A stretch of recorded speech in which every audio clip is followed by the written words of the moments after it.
Good morning student. एक बार फिर हम chapter 1 the rise of nationalism in Europe यानी कि यूरोप में राष्ट्रवाद का उदय पार्ट 6 में कुछ इम्पोर्टेंट पॉइंट पर डिस्कस करने जा रहे हैं। आज हम डिस्कस करेंगे change come in nationalism in Europe after 1848। एक बिल्कुल शॉर्ट तरीके में हम बात करेंगे उन बदलाव की जो आए राष्ट्रीयवाद में इन यूरोप के अंदर आफ्टर 1848 1848 के बाद। मेन जो परिवर्तन आया किसमें नेशनलिज्म में वो था Europe moved away. Moved away का मतलब अलग होना, अलगाव। यूरोप में अलगाव आने लगा फ्रॉम इट्स एसोसिएशन, उन संबंधों से, उस जुड़ाव से, उस संगठन से जिसे हम डेमोक्रेसी यानी कि लोकतंत्र यानी कि जनतंत्र एंड रिवॉल्यूशन यानी कि क्रांति के नाम से जानते थे। यानी कि हम कह सकते हैं कि यूरोप में राष्ट्रवाद का जनतंत्र और क्रांति से अलगाव यानी कि दूर जाना शुरू हो गया। कंजर्वेटिव्स, कंजर्वेटिव्स जिसे हम रूढ़िवादी कहते हैं, प्रोमोटेड माने बढ़ाना, उन्होंने बढ़ावा देना शुरू कर दिया स्टेट पावर, राज्य की सत्ता को, and political domination. Political domination माने राजनीतिक प्रभुत्व को उन्होंने बढ़ावा देना शुरू कर दिया। अब क्वेश्चन पुट होता है कि इस प्रक्रिया का, इस प्रोसेस का जनक कौन था? तो auto von Bismarck was the architect of this process. इस प्रक्रिया का निर्माता माना जाता है। ऐसा उसने कैसे किया? This was practice. प्रैक्टिस माने किया गया, यह कार्य किया किसने? ओटोमन बिस्मार्क ने। ओटोमन जो बिस्मार्क था उसने आर्मी की सहायता से एंड ब्यूरोक्रेसी यानी कि हम कह सकते हैं राजशाही या नौकरशाही की सहायता से, ब्यूरोक्रेसी की सहायता से उसने इस कार्य को किया। अब हम बात करेंगे व्हाट हैपन, क्या हुआ व्हेन, जब द न्यूज, जो न्यूज थी, जो समाचार था किसका? रिवोल्यूशनरी इवेंट्स, क्रांतिकारी जो घटनाएं हुई, इवेंट्स माने घटनाएं और रिवोल्यूशनरी माने क्रांतिकारी जो घटनाएं हुई इन फ्रांस में। इस समाचार से क्या हुआ जब ये रीच माने पहुंची डिफरेंट सिटी, अलग अलग शहरों में ऑफ यूरोप के जब ये अलग अलग शहरों में पहुंची तो इसका क्या परिणाम निकला? कुछ पॉइंटों के माध्यम से इसे क्लियर करेंगे। ये कहता व्हेन द न्यूज, जब न्यूज माने समाचार, ऑफ इवेंट्स माने घटनाओं का, इन फ्रांस में घटित, रिचड माने पहुंचा, द डिफरेंट माने अलग अलग, सिटीज माने शहरों में, कहां के शहरों में? ऑफ यूरोप के। स्टूडेंट्स, तब ये कहता छात्र एंड अदर मेंबर और दूसरे सदस्य किसके? एजुकेटेड, पढ़े लिखे, मिडिल क्लास, मध्यम वर्ग के, बिगेन, उन्होंने शुरू कर दिया, सेटिंग अप, स्थापित करना, जैकोबिन क्लब। उन्होंने भी वहां पर जैकोबिन क्लब की स्थापना करनी शुरू कर दी। देयर एक्टिविटीज, उनकी जो ये एक्टिविटीज, उनकी जो गतिविधियां थी, मतलब उन्होंने जो ये जितनी भी गतिविधियां की थी, एंड कंपेन्स, और जो प्रचार था, prepare the way for French army.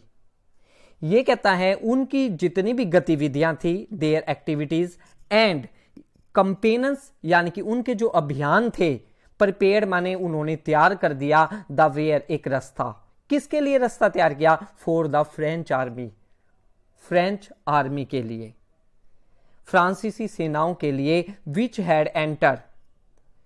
Had enter का मतलब जिन्होंने प्रवेश किया हॉलैंड में, बेल्जियम में, स्विट्जरलैंड में, एंड मच ऑफ इटली माने इटली के बड़े इलाके में, इन 1790s के अंडर में, के दशक में उन्होंने इन इलाके में घुसना शुरू किया।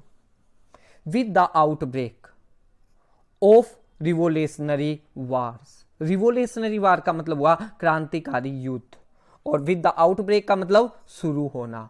क्रांतिकारी युद्धों के शुरू होने के साथ ही फ्रेंच आर्मी, जो फ्रांसीसी सेना थी, उन्होंने बिगेन माने शुरू कर दिया, टू कैरी माने ले जाना, क्या ले जाना, द आइडिया, आइडिया माने विचारों को, किसके, ऑफ नेशनलिज्म के, कहां पर, अवार्ड, अवराड का मतलब होता है विदेशों में, उन्होंने इनके विचारों को विदेशों में ले जाना शुरू कर दिया।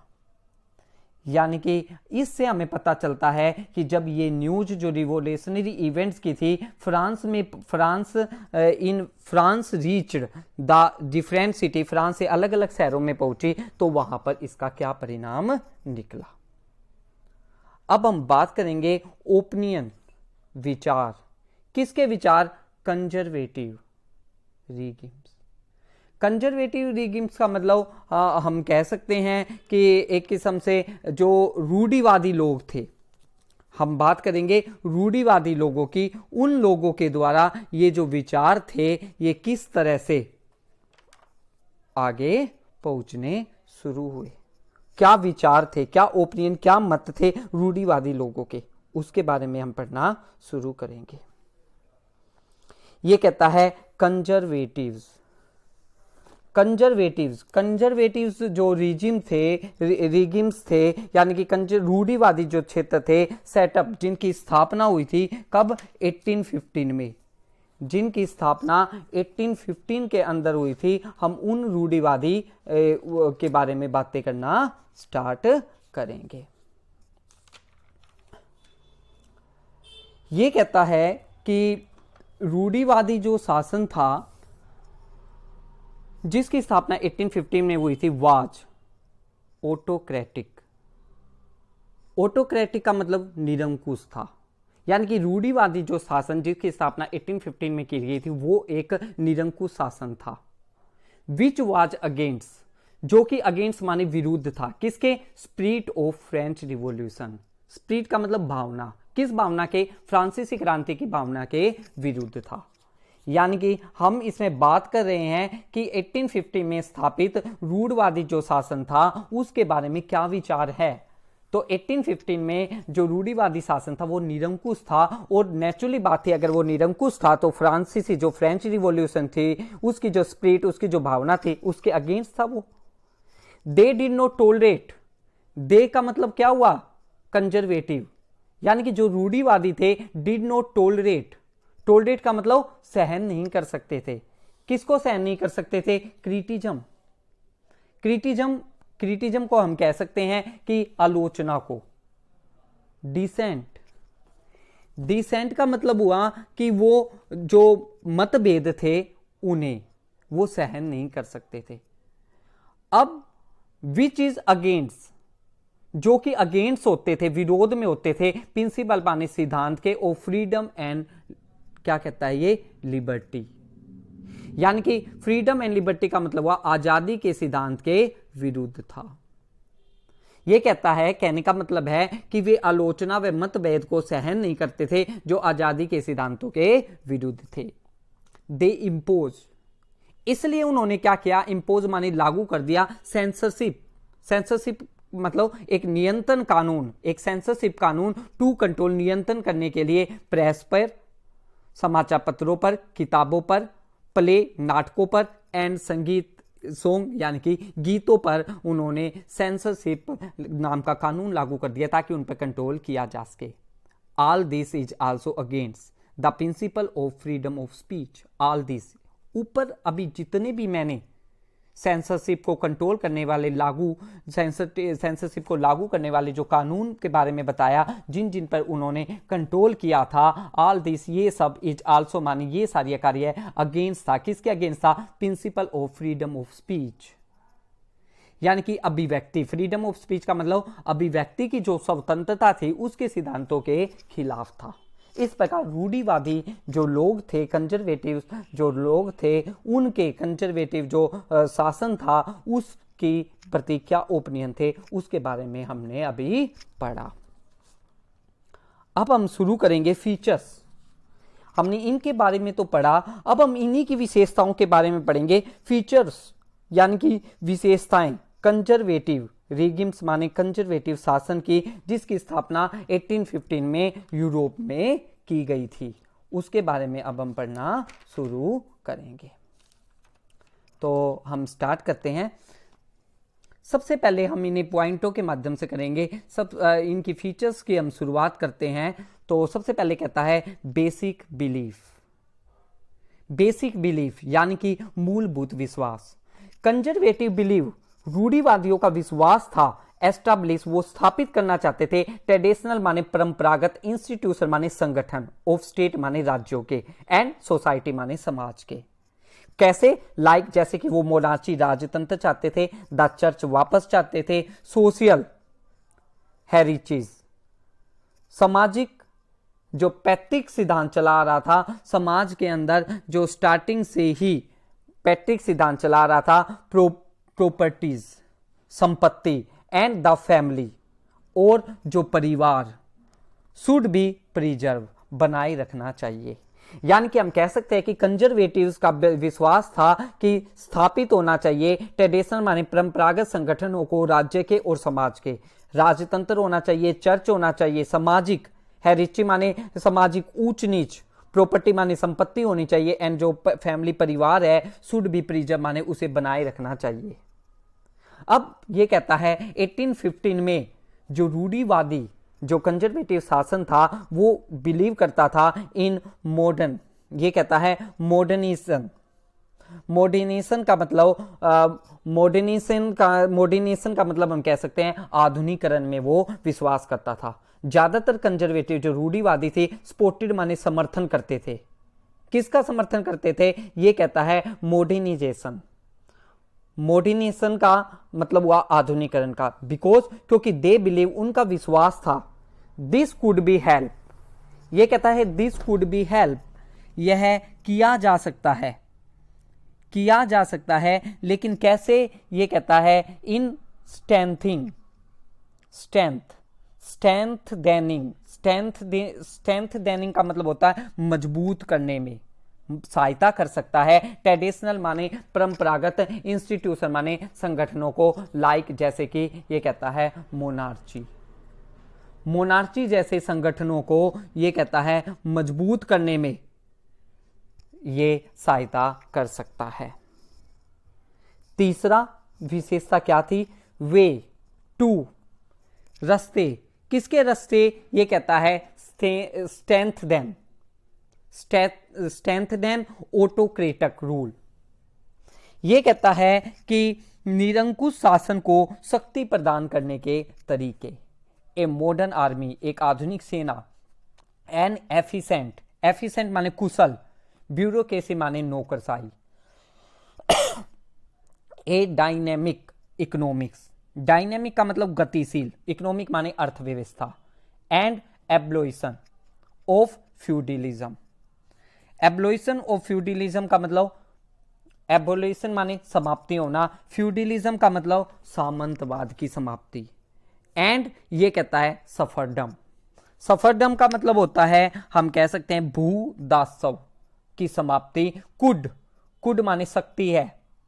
स्ट्रेंथन का मतलब हुआ मजबूत बना सकती है। किसको मजबूत बना सकती है? ऑटोक्रेटिक यानी कि निरंकुश मोनार्ची राजतंत्र को ऑफ यूरोप के, ऐसा उन लोगों का मानना था। कि इसके बाद ये कहता है against freedom and liberty. Against माने वो विरोधी थे। किसके विरोधी थे? अगेंस्ट थे किसके? Freedom and liberty. फ्रीडम माने आजादी, फ्रीडम एंड लिबर्टी का मतलब भी हम उदारवाद और आजादी के वो खिलाफ थे। दे डिड नॉट टोलरेट का मतलब टोलरेट माने मैंने आपको बताया था सहन करना, क्रिटिज्म का मैंने आपको बताया था आलोचना, एंड डिसेंट का मतलब बताया था असहमति, एंड और इसके बाद ये कहता है साउथ टू क्रब एक्टिविटीज का मतलब हम कह सकते हैं sought to curb activities that question, curb माने साउथ माने दबाना, क्रब माने गलत एक्टिविटीज को, उन गतिविधियों को, डेट क्वेश्चन माने जो पर्सन उठाती थी किसके ऊपर? लेगी। ये कहता है लेगिटिमेसी का मतलब हुआ कि वैधता पर, किसकी? Autocratic government.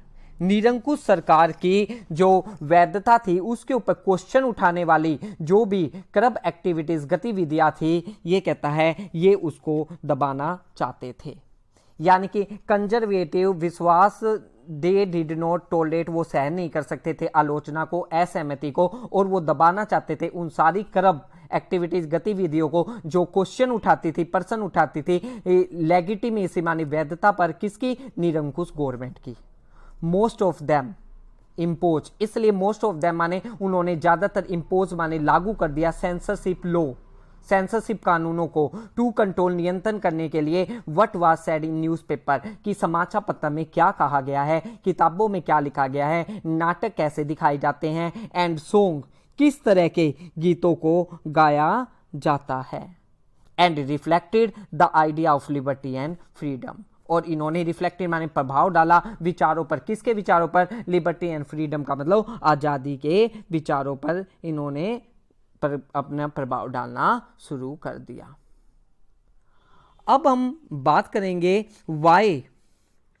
वाई माने क्यों। ये कहता है इनिशियल माने शुरुआती, एंथ्यूजम जो उत्साह था वो पीपल लोगों का फ्रांस के, सून माने जल्दी ही, टर्न माने बदल गया, किस में बदल गया? टू होलिस्टिक ये कहता है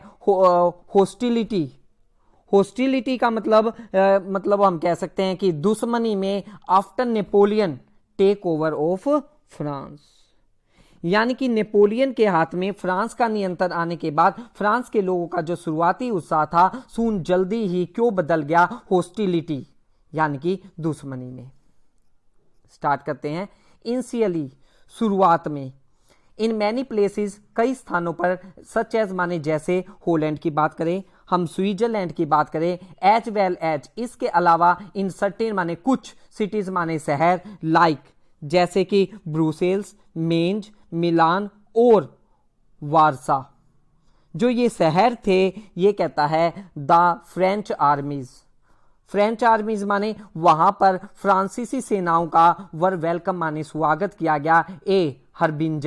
हर्बिंजर माने तोहफा लाने वाले, मेहमान के रूप में, किसका तोहफा? ऑफ लिबर्टी, यानी कि आजादी का तोहफा लाने वाले मेहमानों के रूप में उनका स्वागत किया गया। बट ये कहता है लोकल पॉपुलेशन, लेकिन लोकल पॉपुलेशन का मतलब हुआ, लोकल माने स्थानीय, पॉपुलेशन माने जनसंख्या, टर्न माने बदल गई, टू होस्टी ये कहता है होस्टिलिटी दुश्मनी में, यानी कि निराशा में बदल गई, दुश्मनी में बदल गई, बिकॉज क्योंकि दे वर लॉसिंग पॉलिटिकल फ्रीडम, क्योंकि स्थानीय लोगों ने लॉसिंग माने खो दिया अपनी राजनीतिक आजादी को, वो उनकी समाप्त हो गई। क्यों? इंक्रीज टैक्सेशन का मतलब हुआ बढ़े हुए कर, and censorship outweighed the advantages of administrative change। ये कहता है कि outweighed माने ये कहता है the advantages of administrative change, outweighed का मतलब नुकसान नजर आने लगे, the advantages किसकी जगह? फायदे को लेकर, of the administrative change प्रशासन में जो परिवर्तन हुए, यानी कि ये कहता है एडमिनिस्ट्रेटिव चेंज का मतलब प्रशासन में जो परिवर्तन हुए, एडवांटेज माने उसके फायदे की जगह, आउटवेटेड का मतलब नुकसान ज्यादा दिखाई देने लगे, किसके कारण? बढ़ते हुए टैक्सों के कारण और सेंसरशिप के कारण। पीपल वर कॉल्ड अपॉन, ये कहता है पीपल लोगों को, वर कॉल्ड अपॉन माने कहा गया, टू सप्लाई माने वो आपूर्ति करे, सोल्जर्स किसकी? सैनिकों की, जो कमी थी उन सैनिकों की पूर्ति करे, एंड फोर्स माने जबरन, रिक्रूटमेंट का मतलब होता भर्ती की जाने लगी, इन रूरल एरिया ग्रामीण क्षेत्रों से, ये कहता है ग्रामीण क्षेत्रों से जबरन लोगों की सेना में भर्ती की गई, कोज वाइड स्प्रेड एंगर, जिस कारण वाइड स्प्रेड माने व्यापक, एंगर माने गुस्सा लोगों में फैलना शुरू हो गया।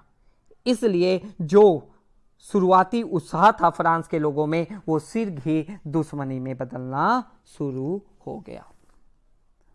अब हम बात करेंगे सम आइडियाज, कुछ विचारों की, ऑफ लिबरल नेशनलिस्ट, उदारवादी राष्ट्रवादियों के, in economic sphere. Economic sphere का मतलब हुआ आर्थिक क्षेत्र में। आर्थिक क्षेत्र में यूरोप में विकसित आर्थिक उदारवाद की धारणा को हम पढ़ना शुरू करेंगे, या आर्थिक क्षेत्रों में उदारवादी राष्ट्रवादियों के विचारों के बारे में पढ़ेंगे। सबसे पहले कहता है इन द इकोनॉमिक स्फेयर, आर्थिक क्षेत्र में लिबरलिज्म। आर्थिक क्षेत्र में लिबरलिज्म का मतलब उदारवाद, स्टूड माने अर्थ, खड़ा था। उदारवाद का मीनिंग था for the freedom of market, बाजारों की आजादी, एंड एब्लोइशन और समाप्ति किसकी, स्टेट इम्पोज, राज्य द्वारा लागू किए गए रिस्ट्रिक्शन, बाधाओं की। किस पर लागू किए थे उन्होंने, on the movement of goods and capital, सामान और पूंजी के आवागमन पर। एक तो उदार आर्थिक क्षेत्र में उदारवादी राष्ट्रवाद का यह मीनिंग था। Second, the system also favoured abolition of multiple currency system. यह कहता है देयर सिस्टम, यह जो व्यवस्था थी, आल्सो फेवर, यह व्यवस्था फेवर में थी। फेवर माने समर्थन में थी, एब्लोइशन माने समाप्ति की। किसकी समाप्ति के समर्थन किया इन्होंने, मल्टीपल, जो बहुविध यानी कि कई तरह की करेंसी का जो सिस्टम था पूरे देश में, उसको खत्म करने का इन्होंने समर्थन किया। किन्होंने, लिबरलिज्म, नेशनलिस्ट ने। The system also supported common weight और मेजरमेंट सिस्टम। इसके अलावा इस व्यवस्था ने, यह जो व्यवस्था थी आल्सो सपोर्ट, इन्होंने उस व्यवस्था का समर्थन किया कॉमन वेट, कॉमन माने समान, वेट एंड मेजरमेंट सिस्टम, नाप और तोल की प्रणाली होनी चाहिए। Creation of unified economic territories, ये कहता है ये चाहते थे क्रिएशन, निर्माण किया जाए, यूनिफाइड माने एकीकृत, इकोनॉमिक टेरिटोरीज यानी कि इकोनॉमिक माने आर्थिक क्षेत्र का निर्माण किया जाना चाहिए। इस प्रकार हमने कुछ पॉइंटों पे डिस्कस किया the rise of nationalism in Europe, Europe में राष्ट्रवाद के उदय को लेकर। Thank you.